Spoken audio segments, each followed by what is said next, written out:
The following video contains disturbing content and may not be appropriate for some viewers. You have been warned. Hey guys, welcome back to my YouTube channel, gang, period poo. Today we're going to do something a little different. I'm going to be smoking and telling you a true crime story as I'm getting ready, you guys. It's something a little different. I hope you guys would like this. I did get a little backdrop, aka bedsheet, you guys.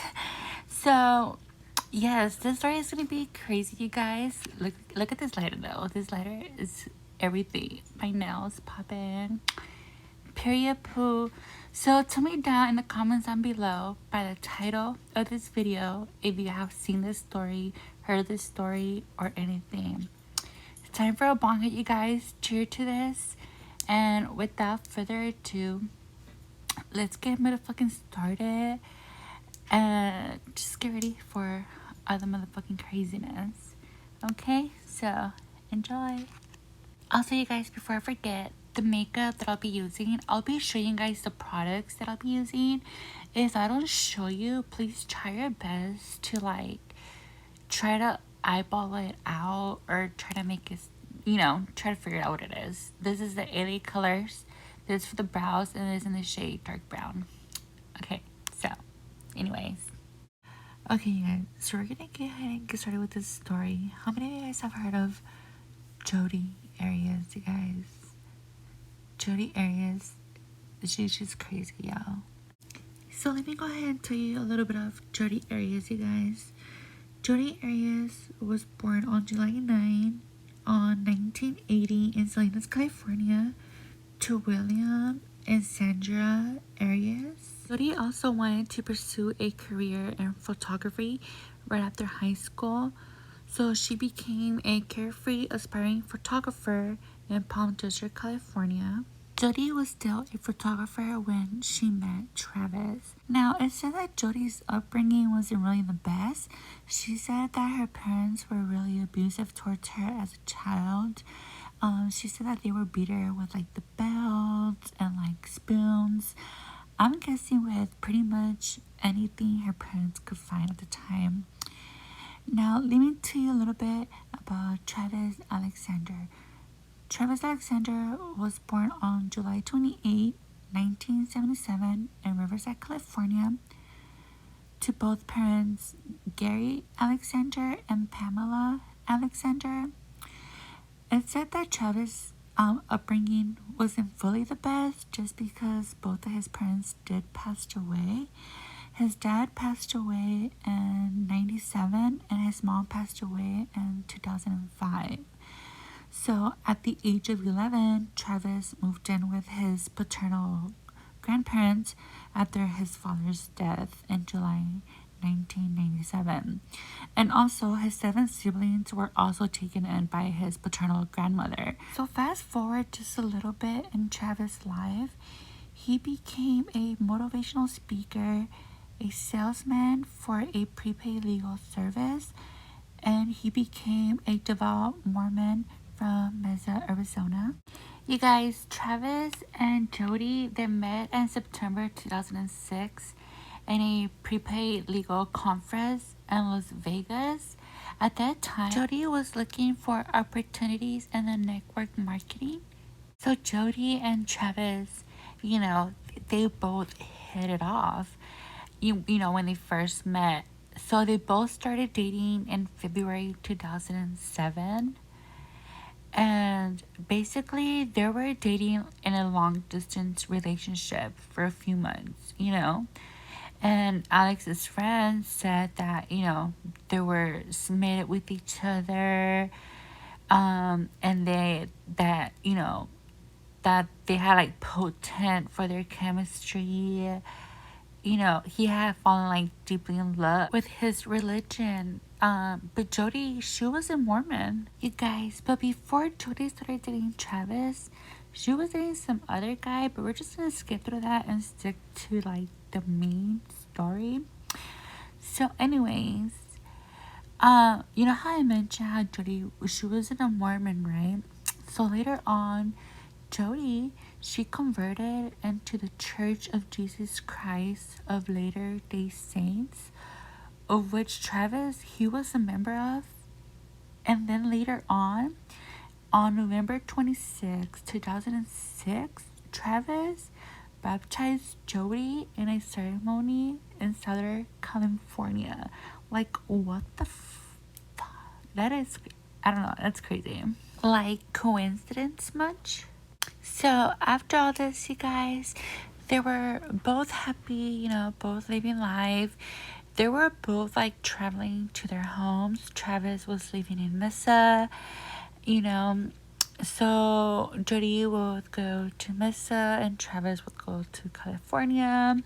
After all that, you guys, they started having sex. So in the Mormon religion, I believe you can have sex until you're like married or any type of anything like that in the Mormon religion. So, you know, Travis' friends knew that, you know, they were having sex, you know, and because Jodi was a professional photographer, Jodi would take pictures of them, you know, having sex, being naked in the bed, and then Travis will tell his friends that, you know, he felt guilty about their relationship, you know, and that it began like weighing on him. So his friends were like kind of like concerned because Jodi, she was showing signs like she was like obsessive, like she was too like jealous, like she was just like, I'll say like crazy, but I don't know, right? So after 5 months of dating, you guys, they break up, and besides them breaking up, Jodi, she moved to Mesa to be closer to Travis, to, you know, where he lived. Jodi basically will show up to Travis's house when his friends were over. So she will show up like uninvited. Like, who does that? Like, why would she show up to like someone's house like uninvited?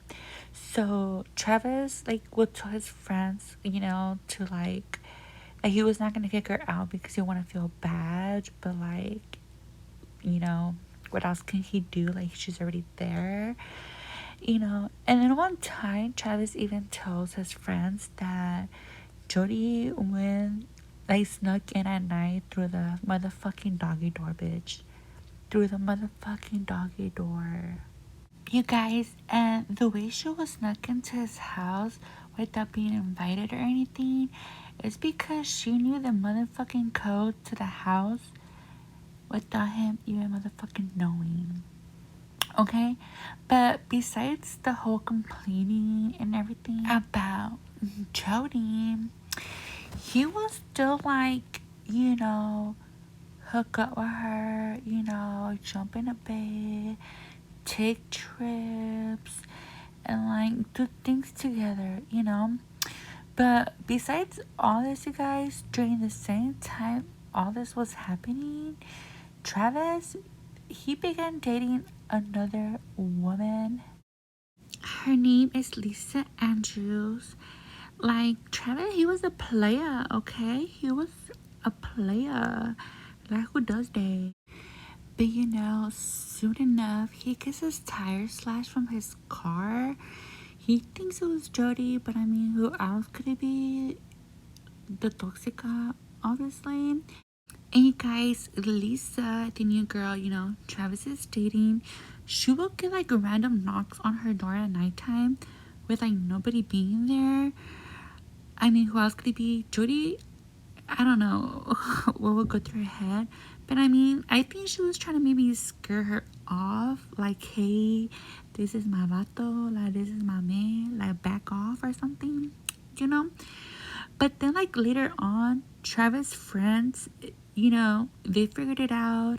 And they found out that Travis was dating Lisa and still communicating and seeing and even having sex with Jodi. Like, what the fuck? You guys, so let's just fast forward a little bit. Alexander, well, Travis, he had plans to attend a company treat in Mexico with a Mormon woman. that he was pursuing. But on June 2nd, Jodi, she indicated that, she was gonna rent a car and rent in California, and that she was gonna return the car back, right? So around this time, it was around 8 a.m. So Jodi, she visited friends in Southern California, just visiting friends and family, I guess, on her way to Utah for a prepaid legal work conference, okay? And to meet with Ryan Burns, a prepaid legal co-worker.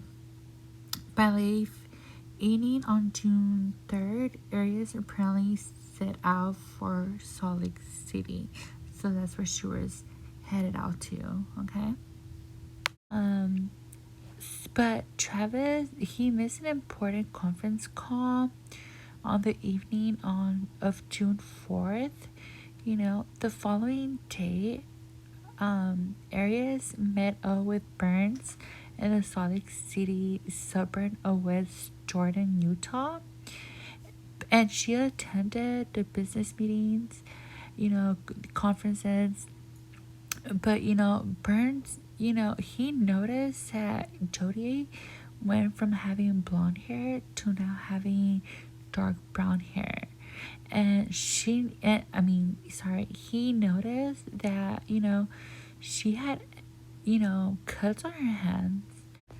You guys, so on June 6th, Jodi, she left Salt Lake City and she drove towards California, towards the west side. She called Alexander several times and, she left several voice messages for him. She also even accessed his cell phone voicemail system.